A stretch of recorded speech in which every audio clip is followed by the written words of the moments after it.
Hi, I'm psychologist Tom Glazer. I've long been fascinated by what the happiest, healthiest people have to teach the rest of us. This is the second installment in a series that seeks to uncover simple everyday things we can all do to create more satisfying, fulfilling lives.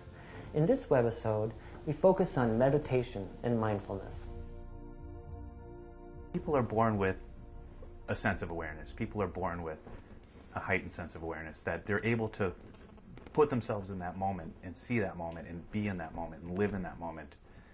And that's where I think I separate myself from the people that I see every day, is that they're not present in their moment.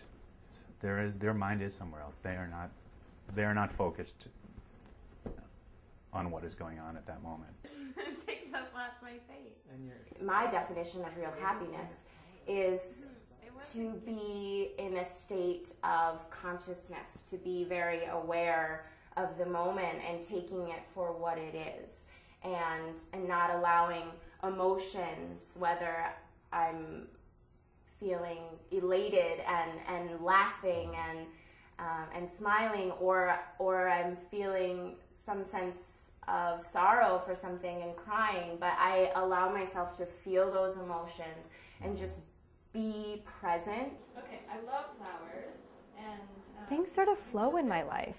You know, there's a certain amount of ease, and I don't have to sort of work too hard or push to make things happen. So like that, I think it has also a lot to do with my state of mind. There's some way in which I'm sort of internally pretty clear and not sort of a lot of turning of the mind and thinking things over a lot. It's just a sense of contentness. We need to really begin with our minds, in my view. We need to begin with allowing the mind to calm, at least a little bit, so that we can be aware of our experiences, but also of our own thoughts and emotional reactions. Because if we're aware of them, then we can choose what we do with them. This is a little bit like what we're doing here today. That mistake. I am funny, and I know I'm funny, and I can bring that back to the seriousness of what we were just talking about before. How can you not be funny if you are not aware of what's going on around you? If you aren't aware of everything around you, how can you make light of it?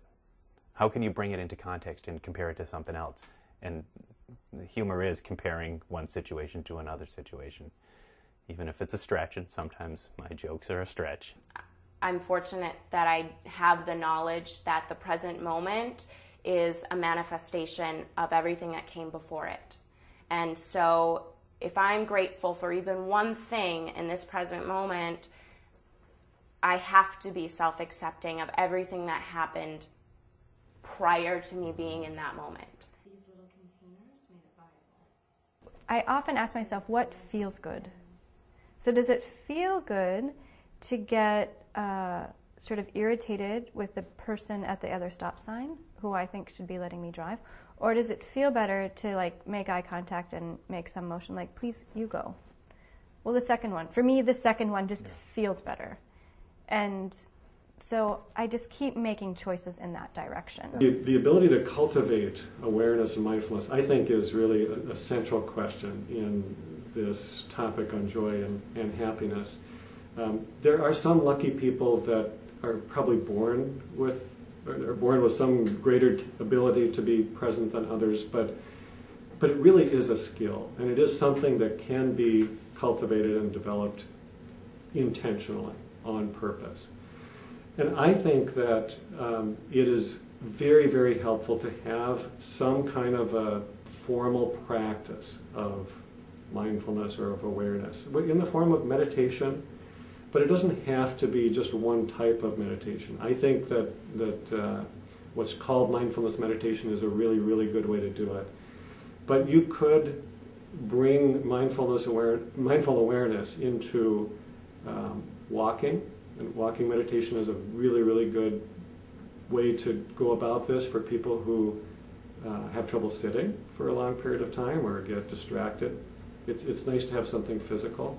But you could even do it through other forms of movement like Tai Chi or yoga. If you're doing it consciously, that can become a meditative practice, building your skill of awareness. Biking does make me really happy. Biking makes me very happy. Biking now is part of the foundation that keeps me happy and keeps everything in my life in balance.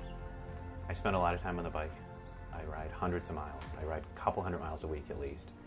And I joke, people say, why do you bike so much? And I say, so I don't come home and chop my family up into little pieces. Not true, but it is what really, it just sets me right. I can get out there. It's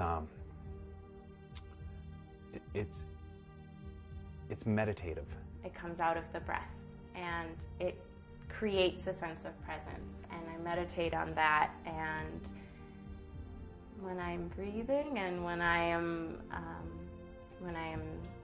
able to do that, it gives me gratuity, and then I look at everything else in a light that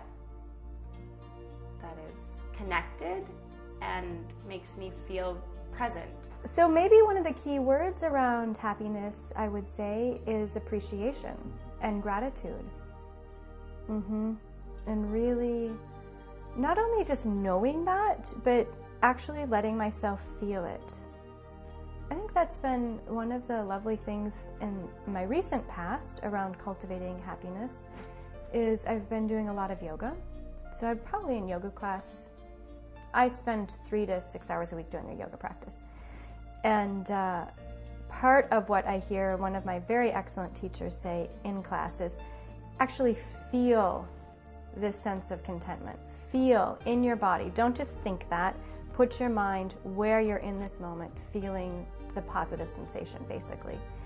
And so I think that makes a difference too. When I am fully in the here and now, happiness is available.